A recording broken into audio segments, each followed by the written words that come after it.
회심 시리즈 7번째 말씀입니다. 아버지께 돌아가는 결단이 필요합니다 라는 제목으로 함께 말씀을 나누기를 원합니다. 여러분, 이 시대를 살아가는 청년들에게 있는 공통점 중에 하나는 방황입니다.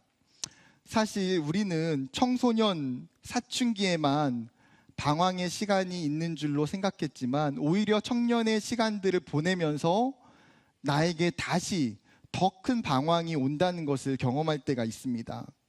그럴 수밖에 없는 방황의 요인들이 사실 우리의 주변에 굉장히 많이 산재해 있기 때문입니다. 미래에 대한 불확실성, 급격하게 변하는 세상, 경제적인 불안정, 청년들의 실업률의 증가, 치열한 경쟁사회와 부모님과 사회로부터 받는 기대, 상대적인 박탈감과 정신적 우울증 등 이 땅에서 자신의 꿈을 가지고 전진하며 나아가는 것이 사실 호락호락하지가 않습니다. 세상이 이야기하는 것처럼 정말 열심히 달리면 된다고 해서 죽을 힘을 다해서 달렸는데 내가 지금 어디를 향해서 뛰고 있는지 목적지를 잃어버릴 때가 많습니다. 지금 내가 걸어가고 있는 길이 맞는 것인지 방향을 전혀 잡을 수가 없는 거예요. 여러분, 이러한 인간적인 방황은 사실 영적인 방황에도 밀접하게 연관이 되어 있습니다. 나의 삶의 목적지가 상실된 이후에 사실은 내가 하나님께로부터 받은 그 하나님의 계획과 하나님의 뜻하심도 잃어버리게 되기 때문입니다. 세상의 성공을 위해서 신앙을 던지고 영적인 집을 떠나왔습니다. 지금은 내 삶이 중요하니까 신앙은 잠시 내려놔도 되겠지라는 마음 때문에 내가 언제든지 마음만 먹으면 다시 돌아갈 수 있다고 생각했어요. 그런데 어느덧 시간이 3년, 5년, 10년이 순식간에 지나가 버립니다. 문제는 여전히 영적인 집으로 돌아가지 못하고 있는 청년들이 많다는 거예요. 여러분, 오늘 예배를 드리는 청년들 중에도 어쩌면 내가 방황의 시간들을 지나간 청년들도 있을 수 있습니다.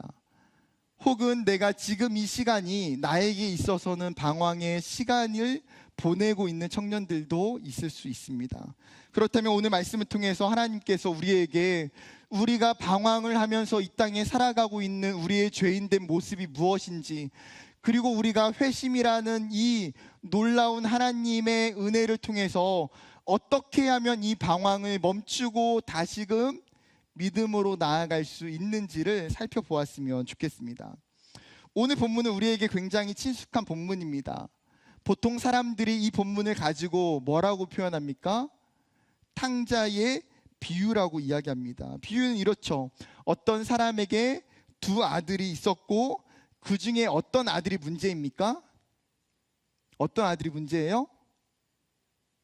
둘 다 문제예요. 둘 다. 사실은 첫째 아들도 문제고요, 둘째 아들도 문제입니다. 성경을 보면서 진리를 깨닫게 돼요. 웬만한 집구석에 정상을 찾는 것은 어렵구나. 우리 집도 그렇고 여러분의 집도 다 마찬가지잖아요. 여러분, 이러한 본문들이 사실 굉장히 위로가 됩니다. 오늘은 이 두 아들 중에서도 둘째를 중심으로 살펴보려고 합니다. 비유의 둘째의 이 아들은 사실 죄인의 모습을 가장 정확하게 보여주고 있는 모습이기 때문이에요. 여러분, 그에게는 세 가지의 모습을 찾아볼 수 있습니다. 첫 번째는 아버지의 것을 나의 것으로 착각하는 오만함입니다. 여러분, 고대 근동의 지역에서는 부모의 재산을 분할하는 경우에는 부모의 죽음이 임박하거나 부모가 죽고 난 이후입니다. 여러분, 생존해 있는 아버지에게 자신의 유산을 떼어달라고 하는 것은 아버지가 빨리 죽기를 바란다는 의미예요. 그렇게 아버지가 건강함에도 불구하고 유산을 요구하는 것은 불효이자 배은망덕한 행동입니다. 그러나 이 아들은 너무나 뻔뻔하고 당당하게 아버지에게 유산을 요구해요. 아버지, 나중에 저에게 주실 유산을 그냥 지금 주세요. 아버지 언제 돌아가실지 모르니까 저는 그 돈을 받아서 지금 사용하고 싶어요. 이 아들에게는 아버지를 향한 공경과 공손함의 태도는 전혀 보이지 않고 굉장히 오만하고 불손한 태도뿐입니다. 아버지에게 유산을 요구하는 이 아들의 가장 심각한 문제는 뭘까요? 여러분, 이러한 태도 속에 이 아들에게 나타나고 있는 잘못된 마음의 중심은 무엇입니까? 아버지의 재산을 내 몫이라고 생각하는 거예요. 아버지의 재산을 너무나 당연하게 내 것이라고 여기는 거예요. 오늘 본문의 둘째 아들도 마찬가지예요. 아버지의 재산을 위해서 자신이 기여한 것은 아무것도 없습니다. 그럼에도 불구하고 아버지의 재산을 내 몫이라고 여기는 거예요. 여러분, 이러한 모습은 남의 이야기가 아니라는 거죠. 성경에 나오는 이 아버지는 누구를 이야기하는 걸까요? 하나님의 모습을 가장 잘 드러내고 있는 인물이에요. 우리의 아버지 되신 하나님으로부터 사실 우리는 많은 것들을 받아서 살고 있습니다. 우리의 생명과 시간과 건강과 물질과 과정과 수많은 환경들이 하나님이 우리에게 주신 거예요. 우리의 노력과 우리의 수고로 만들어진 것은 그 어떤 것도 없습니다. 정확히는 하나님이 주셨고 청지기로서 우리에게 위탁하셨어요. 그러나 우리는 둘째 아들처럼 하나님의 것을 내 몫인 것처럼 나의 것으로 생각하는 오만함들이 얼마나 많이 있는지요. 이것이 나의 당연한 권리인 것처럼 나의 노력의 산물이라고 착각합니다. 그러나 우리가 여러분 잘나서 더 특별하기 때문에 남들보다 더 많은 것들을 받고 누린 것은 아니에요. 여러분, 우리 중 누구도 내가 태어나고 싶은 나라와 가정을 선택한 사람은 아무도 없어요. 종교적인 자유, 기독교적인 배경, 부유한 경제적 환경을 선택해서 태어난 사람도 아무도 없습니다. 우리가 태어난 모든 환경과 상황은 하나님의 전적인 주권이고 섭리예요. 그렇게 그 어떤 것도 사실 나의 것이라고 주장할 수가 없다는 거예요. 하나님의 은혜로, 하나님의 선물로 받은 것들입니다. 그런데 우리는 종종 스스로가 내 삶의 주인이라고 생각해요. 지금 내가 가지고 있는 것들을, 지금 내가 누리고 있는 것들의 주인이 나라고 생각해요. 이것이 죄인된 우리에게 나타나는 첫 번째 현상입니다. 두 번째는 아버지로부터 분리되고자 하는 자기 중심성이 있다는 거예요. 여러분, 둘째 아들은 아버지의 유산을 요구했고 그것을 받아서 집을 나가게 됩니다.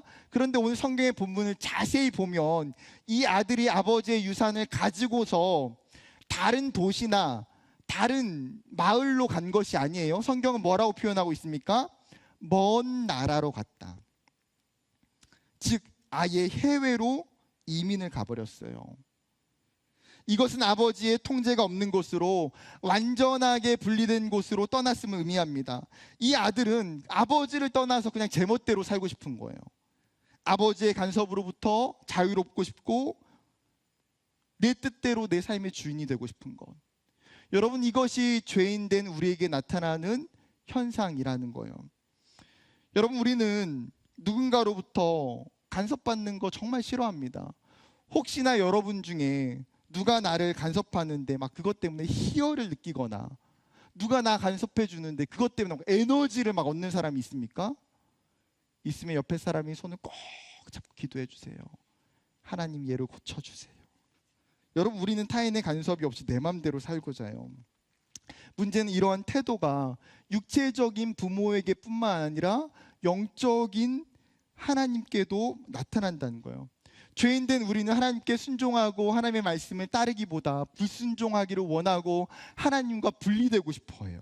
하나님 안에 거하기보다는 세상에 나아가서 세상을 즐기며 살고자 해요.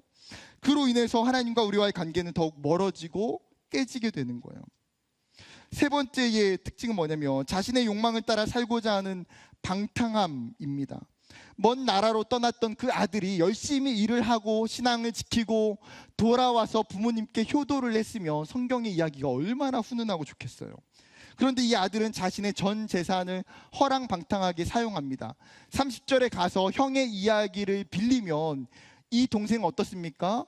여러 명의 창녀들과 함께 자신의 인생을 즐기며 그 모든 재산을 허비했다는 거예요. 자신의 많은 재산으로 부를 뽐내고 쾌락을 위해서 자신의 유익만을 위해서 살았어요. 처음에는 세상에 그 욕망을 쫓아가는 삶이 즐겁고 멋있어 보일 수 있습니다. 이것이 내가 생각했던 꿈이고 행복인 것처럼 느껴질 수 있어요. 그러나 자신의 욕망을 따라가는 그 삶에는 참된 행복이 없다는 거예요. 욕망은 우리를 죄에 빠뜨리게 하고 우리로 하여금 우리가 가지고 있는 것들을 허비하며 우리의 신앙과 삶을 다 무너뜨리게 만들어요.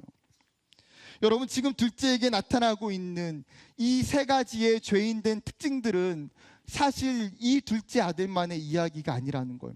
이 시대를 살고 있는 우리의 이야기고 우리의 삶의 모습 속에는 이것들이 전부 다 사실 있어요. 그렇다면 하나님을 떠나서 자신을 위해 살았던 그 인생의 결과가 무엇입니까? 여러분, 둘째가 자신을 위해서 살았을 때에 그 삶의 행복과 기쁨이 있었을까요? 자신의 꿈과 소망을 이루었습니까? 아니요. 성경은 그 결말을 정확하게 보여주고 있습니다. 14절부터 16절 말씀.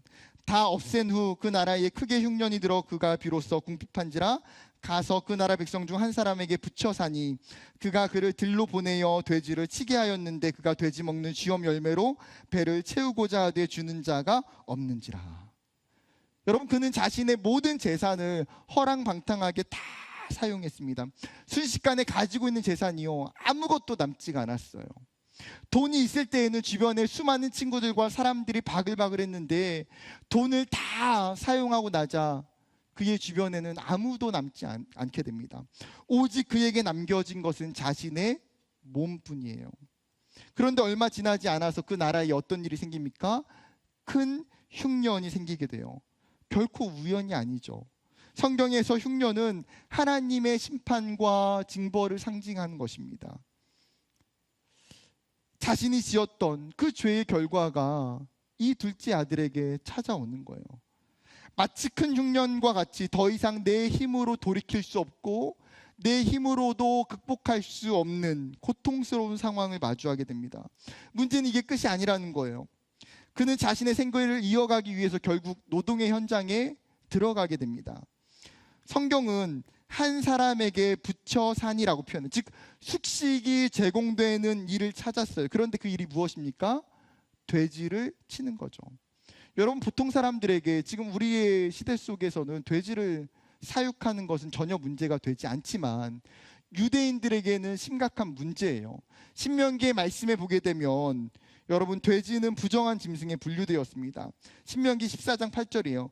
돼지는 굽은 갈라졌으나 책임지는 못함으로 너희에게 부정하니 너희는 이런 것의 고기를 먹지 말 것이며 그 사체도 만지지 말 것이니라.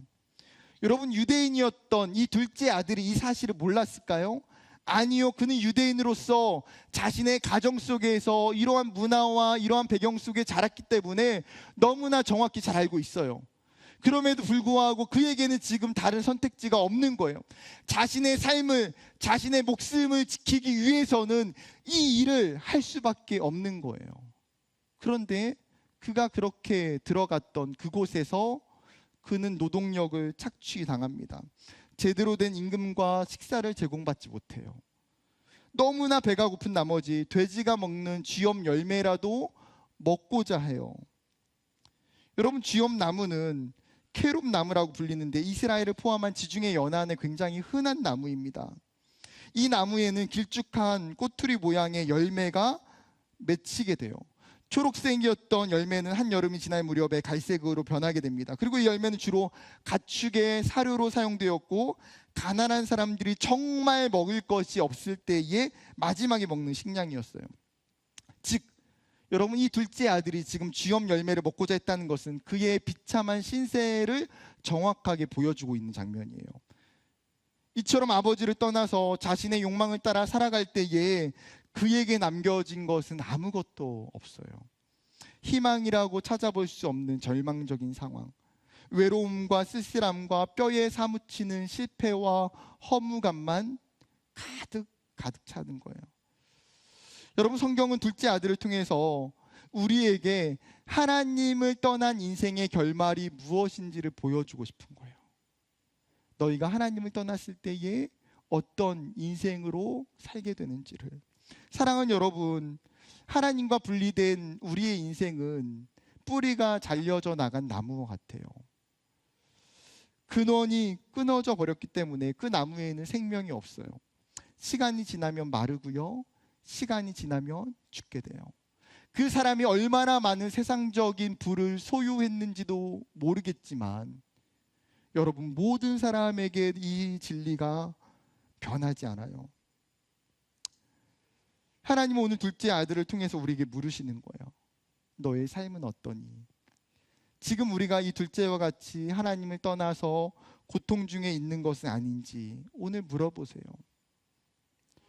여러분, 우리가 만약 둘째 아들의 모습이라면 그러면 어떻게 해야 될까요? 인생에 소망이 없을 때에, 방황하며 살아가고 있을 때에 우리는 어떻게 해야 될까요? 오늘 비유의 둘째 아들은 어떻게 회심을 하고 있는지를 정확히 가르쳐주고 있어요. 이것이 우리의 회심에 굉장히 중요한 적용적 단계들이 될 수 있다는 거예요. 이 단계들을 잘 보셔야 돼요. 첫 번째 단계는 객관적으로 자신의 죄를 보아야 한다는 것입니다. 17절 말씀 같이 읽어볼까요? 시작.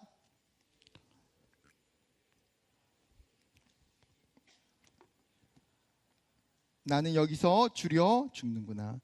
여러분, 사람은 철저하게 주관적입니다. 더욱이 자신을 평가할 때는 객관성을 잃어버려요. 남들에게는 너무나 비판적이고 너무나 기준이 높은데 자신에게는 한없이 관대합니다. 다른 사람의 눈에 있는 작은 티끌은 보면서도 내 자신에게 있는 들보를 보지 못하는 것이 사람의 모습이기 때문이에요. 그렇게 우리는 강력한 자기애가 있고 자기를 보호하고자 내가 지었던 죄와 내가 지었던 잘못들을 감추고 묻어줍니다. 나의 잘못된 모습과 연약함을 받아들이고 싶지 않은 거예요. 그러나 여러분, 우리가 지었던 수많은 죄악들, 우리의 악함들, 우리의 연약함들은 그 어떤 것으로도 감출 수도 없고 축소시킬 수도 없어요. 그렇기에 여러분, 우리가 할 수 있는 것은 무엇입니까? 자신의 모습을 객관적으로 보는 거예요. 나의 죄를, 나의 잘못을 객관적으로 살펴보는 거예요. 오늘 둘째 아들이 자신의 그 궁핍함과 고난으로 말미암아 뭐라고 표현하고 있어요? 스스로 돌이켜. 세번역 성경은 그제서야 제정신이 들었다라고 번역하고 있어요. 비로소 자신의 상황을 정확하게 깨닫게 된 거예요. 내가 아버지를 떠나서 얼마나 죄인인지, 내가 얼마나 악하게 살았는지, 내가 얼마나 큰 죄인인지를 그는 보게 된 거예요. 열왕기하 8장에 솔로몬이 이스라엘 백성들을 위해서 이렇게 기도합니다. 8장 46절과 47절. 범죄하지 아니하는 사람이 없사오니 그들이 주께 범죄함으로 주께서 그들에게 진노하사 그들을 적국에게 넘기심에 적국이 그들을 사로잡아 원근을 막론하고 적국의 땅으로 끌어간 후에 그들이 사로잡혀간 땅에서 스스로 깨닫고 그 사로잡은 자의 땅에서 돌이켜 주께 간구하기를 우리가 범죄하여 반역을 행하며 악을 지었나이다 하며. 여러분, 이 솔로몬의 기도 가운데 중요한 단어가 뭘까요? 스스로 깨닫고. 솔로몬은 이스라엘 백성들이 자신들이 지었던 죄로 말미암아 이스라엘이 이방 나라에 끌려가고 그들이 고통 중에 있을 때에 어떻게 해달라고 기도합니까? 그 상황에서, 그 처참한 상황에서 자신들이 지었던 죄를 생각나게 하시고 깨닫게 해달라고 간구하는 거예요. 여러분, 우리가 회개하기 위해서 가장 먼저는 자신의 죄를 발견하는 거예요. 우리가 하나님을 떠나서 하나님 없이 내 힘으로 내 욕망으로 살았던 죄를 보아야 돼요. 내 삶이 정말 소망이 없는 존재임을 보아야 돼요. 나의 죄로 인해서 찾아온 수많은 고통과 상처들을 보아야 돼요. 내가 교회를 다니고 있고 내가 교회에서 리더로 섬기며 교사로 섬긴다 할지라도 여러분, 우리들은 얼마든지 죄에 넘어질 수 있어요. 지금 내가 신앙적으로 아무런 문제가 없다 하지만 이후에도 우리는 연약하기 때문에 넘어질 수도 있는 자들이에요. 우리는 언제든지 죄를 지을 수 있는 연약한 존재입니다. 그렇기에 끊임없이 말씀의 거울을 통해서 자신을 객관적으로 보는 거예요. 나의 죄를 보는 거예요. 나의 잘못을 하나님께 보는 거예요. 그것이 첫 번째 단계예요. 나아가 두 번째 단계는 나의 아버지를 떠올려야 한다는 겁니다. 탕자가 가장 먼저는 자신을 봤어요. 그런데 그는 자신의 시각에 매몰되지 않고 자기가 보았던 자기 자신에서 이제 방향을 돌리기 시작합니다. 무엇을 보게 됩니까? 자신의 아버지와 집을 생각하게 돼요. 내 아버지 집에는 일하는 품꾼들은 양식이 풍족했습니다. 원어의 표현을 보면 빵으로 둘러싸였다라는 뜻이에요. 지금 자신은 쥐업 열매조차도 먹지 못하는 비참하고 궁핍한 현실과 너무나 대조적인 거예요. 아버지 집에 있는 품꾼들은 빵에 둘러싸여 있을 정도로 넉넉하고 풍족해요. 그들에게는 전혀 먹을 것에 대한 고민도 어려움도 없어요. 같은 품꾼인데 왜 이렇게 하늘과 땅 차이가 나는 걸까요? 그것은 품꾼의 주인 때문이에요. 내 아버지는 사랑이 풍성하고 긍휼이 많으며 자신의 품꾼들에게 넉넉하게 베푸시는 좋은 아버지이기 때문이에요. 이 아들은 자신의 비참하고 궁핍한 그 현실을 통해서 그제서야 자신의 아버지가 어떤 분인지를 깨달았어요. 나의 아버지가 어떤 분이시고 사랑과 긍휼이 얼마나 많은 분인지, 나에게 정말 그렇게 좋은 아버지가 있었음을, 세상에 있는 수많은 사람들이 나를 조롱하고 비난할지라도 나를 모든 죄악 가운데에 용납해 주시고 용서해 주시는 그 좋으신 아버지가 있음을 그는 깨닫게 되었어요. 사랑하는 여러분, 우리가 어렸을 때 다 경험한 것들이 있어요. 정말 어린아이는 아버지를 보면서 그 아버지가 마치 슈퍼맨과 같은 존재처럼 보여져요. 아버지가 너무나 큰 산처럼, 그 아버지는 모든 것을 할 수 있는 것처럼 느껴져요. 그 아버지에 대한 이 어린아이는 믿음이 있고 신뢰가 있기 때문에 아버지와 함께 할 때에 두려움이 없어요. 그 아버지를 신뢰함으로 말미암아 이 아이는 끊임없이 아버지의 사랑과 보호하심을 경험하고 누리며 살아가요. 사랑하는 청년 여러분, 우리도 마찬가지예요. 우리의 눈이 어린아이의 시각처럼 아버지를 바라봐야 돼요. 우리가 죄에 넘어지는 순간 죄를 보고 멈추는 것이 아니라 나의 연약함과 나의 무능력함에 집중하는 것이 아니라, 나는 나의 삶을 위해서 아무것도 할 수 없을지라도, 나는 내 삶을 변화시킬 능력과 힘이 나에게 없을지라도 나를 변화시킬 수 있는 그 아버지를 보는 거예요. 내가 그 어떠한 죄를 지었을지라도 나를 사랑하시는 그 아버지를 보는 거예요. 나에게는 전능하신 아버지가 있음을 떠올리는 것. 여러분, 회심의 힘은 하나님 아버지를 보는 것에 있어요. 하나님 아버지를 보는 것. 세 번째 단계는 자신의 죄를 고백해야 돼요. 18절과 19절 말씀 같이 읽어보겠습니다. 시작. 내가 일어나 아버지께 가서 이르기를,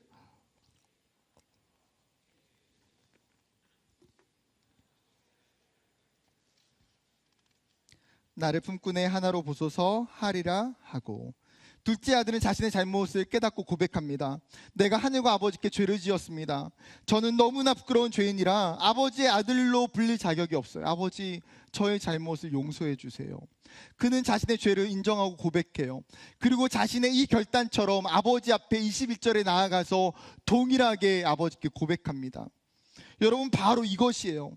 탕자와 같이 우리가 아버지께 돌아가기 위해서는 죄를 고백하는 것이 필수예요. 내 입으로 나의 잘못과 나의 죄를 고백하는 것. 나의 죄가 무엇인지 모르고 인정하지 않는다면 여러분, 그 사람은 아버지께 돌아갈 수 없어요. 진정한 회개의 고백이 없다면 하나님 앞에 그 누구도 설 수 없어요. 그러나 우리가 죄를 고백할 때에 하나님은 우리를 향해서 용서의 길을 열어주세요. 우리가 진심으로 죄를 고백할 때에 하나님은 즉각적으로 우리에게 용서의 확인증을 써주시는 분이에요. 시편 32편 5절에 내가 이르기를 내 허물을 여호와께 자복하리라 하고 주께 내 죄를 아뢰고 내 죄악을 숨기지 아니하였더니 어떻게 됩니까? 곧 주께서 내 죄악을 사하셨대요. 요한일서 1장 9절에 만일 우리가 우리의 죄를 자백하면 하나님은 미쁘시고 의로워서 어떻게 하십니까? 우리의 죄를 사하시며 우리를 모든 불의에서 깨끗하게 하실 것이요. 여러분, 이것이 진리 아닙니까? 여러분, 이것이 사실이고 이것이 하나님 우리에게 주신 약속 아닌가요? 우리가 지었던 수많은 죄에 대해서 하나님께 고백할 때에 하나님은 그 우리의 죄의 리스트들을 다 영적인 지우개로 지워주신다는 거예요. 그분은 생각지 않는다는 거예요. 그분은 모든 우리의 악함과 불의에서 우리를 깨끗하게 해주세요. 그것이 하나님의 약속이기 때문에. 하나님을 레위기에 이렇게 말씀하세요. 쉬운 성경입니다. 26장 40절과 41절. 그러나 만약 백성이 자기 죄와 조상들의 죄를 고백하고 그들이 나에게서 등을 돌렸음과 나에게 죄를 지었음을 고백하고 내가 그들의 죄 때문에 등을 돌려 그들의 원수의 나라로 쫓아냈음을 고백하고. 여러분, 이스라엘이 범죄함으로 말미암아 이방에 끌려가고 고통을 당할 때에 쇠약해지고 소망이 없는 상황 속에서 그들에게 꺼져가는 그 희망은 무엇입니까? 너희가 고백하고 또 고백하면 내가 그 고백을 듣겠다는 거예요. 너희가 아무리 소망이 없어도 너희가 고백하고 나에게 죄를 또 고백하면 내가 그것들을 다 기억하겠다는 거예요. 여러분, 죄에 회복하게 하는 강력한 힘은 고백에 있어요. 감정적인 눈물보다도 어쩌면 더 중요한 것은 정직한 고백이에요. 정확한 고백이에요. 내가 하나님 앞에 무엇을 잘못했는지, 내가 정말 어떠한 죄인인지, 내가 얼마나 악한 자인지를 정확하게 고백하는 것. 우리가 하나님을 떠나서 지었던 모든 악함들을 정확하게 고백할 때에 하나님은 우리를 그냥 내버려 두시지 않으세요. 하나님은 그 언약을 기억하시고 그들을 다시 회복시켜 주신다고 말씀하세요. 그렇기에 고백에는 놀라운 힘과 은혜가 있음을 기억하길 소망합니다. 마지막 네 번째 단계는 아버지께 돌아가기를 결단하는 거예요. 나의 죄를 입술로 고백하고 회개하였음에도 불구하고 하나님께 나아가지 않는다면 그는 여전히 자신의 죄악된 자리에 머물러 있는 거예요. 우리에게는 최후의 결단과 최후의 행동이 남아 있어요. 그것은 우리의 존재가 하나님 앞에 돌아가는 것. 20절에 보게 되면 이에 일어나서 아버지께로 돌아가니라. 아직도 거리가 먼데 아버지가 그를 보고 측은히 여겨 달려가 목을 안고 입을 맞추니. 18절에 내가 일어나서, 그는 지금 당장 아버지께 나아가겠다고 결단한 이후에 20절에 어떻습니까? 그 고백과 결단을 행동으로 옮겨요. 일어나서 아버지께 가고 있어요. 여러분, 길을 잃어버린 자녀가 해야 되는 것은 집으로 돌아가고 아버지께 돌아가는 것입니다. 탕자가 아버지께 돌아갈 때의 그 모습을 상상해 보세요. 여러분, 그의 옷은 어땠을까요? 그가 신었던 신발은 어땠을까요? 그의 얼굴과 그의 머리는 어땠을까요? 쭉 빠진 슈트나 반짝이는 구두, 깔끔한 헤어와 세련된 모습은 하나도 없을 거예요. 마치 정말 오래 길에서 노숙했던 중년 남성의 모습과 유사하지 않았을까요? 수많은 얼룩으로 뒤덮여지고 헤어진 옷을 입고 언제 씻었는지 알 수 없는 얼굴과 까칠하고 지저분한 머리, 돼지를 치면서 온 몸에 배인 심각한 오물 냄새. 어쩌면 이러한 모습이 이 아들이 아버지께 나아올 때에 보였던 실제적인 모습이에요. 그는 아버지 앞에 가기 너무나 부끄럽고 너무나 창피하지 않았을까요? 그러나 자신의 초라한 모습도 부끄러운 모습에도 불구하고 그는 아버지께 가기를 결단해요. 우리는 종종 자신의 죄를 부끄러워서 하나님 앞에 나아가기를 망설입니다. 지금 같은 모습으로는 도저히 내가 하나님 앞에 용납받지 못할 거라고 생각해요. 그러나 오늘 탕자의 비유는 우리에게 명확하게 이야기하는 것이 무엇입니까? 너가 지금 어떤 모습일지라도 그 아버지께서 너를 받아주신다는 거예요. 너가 아무리 큰 죄악 가운데에 너가 더러워질지라도, 너가 수많은 상처와 수많은 아픔으로 얼룩져 있을지라도 너가 하나님 앞에 나아갈 때에 전혀 문제가 되지 않는다는 거예요. 그렇게 우리는 하나님 앞에 돌아가기를 결단해야 돼요. 세상에서의 방황을 멈추고 다시 우리의 집을 향하여서 하나님을 향하여서 돌아가기를 결단해야 돼요. 탕자는 자신이 아버지께 돌아갈 때에 엄청난 기대를 가지고 돌아간 게 아니에요. 그는 사실 자신의 아버지께 돌아갈 때에 완전하게 용납받지 못할 거라고 여겼어요. 그래서 그가 아버지를 향했던 기대치가 무엇입니까? 예전에 자신이 받았던 아들로서의 대우가 아니에요. 그는 자신이 그 집에, 아버지의 집에 품꾼의 하나 정도만 되어도 땡큐라고 생각해요. 그래도 충분하다. 범죄한 인간이 하나님의 용서와 하나님의 사랑과 하나님의 용납에 대해서 생각하는 수준은 사실 이 둘째 아들과 같아요. 우리도 마찬가지잖아요. 죄인인 내가 어떻게 완전히 용납받을 수 있어? 내가 이미 다 죄를 지었는데 어떻게 내 인생이 죄를 짓기 이전에 과거로 내가 어떻게 다시 돌아갈 수 있겠어? 그러나 아들이 아버지께 돌아갈 때에 그 아버지의 반응이 무엇입니까? 아들을 향해서 혼내지 않아요. 아들에게 내가 너를 우리 집 호적에서 봤다. 너는 더 이상 아들이 아니야. 다른 집으로 가. 이렇게 말하지 않아요. 오히려 정반대죠. 아들에게 제일 좋은 옷을 입히고 그 손가락에 가락지를 끼워서 아들의 신분을 회복시켜요. 이 아들의 더러운 신발을 벗기고 새 신을 시키고 이 아들을 위해서 살찐 송아리를 잡아 잔치를 베풀어줘요. 여러분, 이것이 어떻게 가능합니까? 우리의 아버지가 한없이 자비하신 분이기 때문이에요. 우리의 아버지가 말할 수 없는 사랑과 은혜로 우리를 용납하시는 하나님이시기 때문이에요. 성경은 그 하나님의 사랑을 이렇게 설명합니다. 요한복음 3장 16절, 하나님이 세상을 이처럼 사랑하사 독생자를 주셨으니 이는 그를 믿는 자마다 멸망하지 않고 영생을 얻게 하려 하심이라. 죄인인 나를 위해서, 죽을 수밖에 없는 나를 위해서 하나님은 어떻게 사랑하셨습니까? 자신의 하나뿐인 아들을 이 땅에 내어주셨어요. 그 아들을 우리의 죄를 대신해서 십자가에 달려 죽게 하셨어요.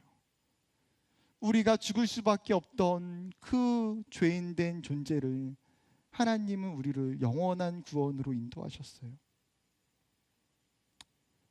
여러분, 그 십자가의 사건 앞에서 우리는 하나님의 그 사랑을 의심할 수 없다는 사실이에요. 여러분, 말씀을 맺으려고 합니다. 여러분, 다시 그 사랑에 힘입어 하나님 앞에 나아가기 원합니다. 나의 힘으로, 나의 모습과 의지로 하나님 앞에 나아간 건 아니에요.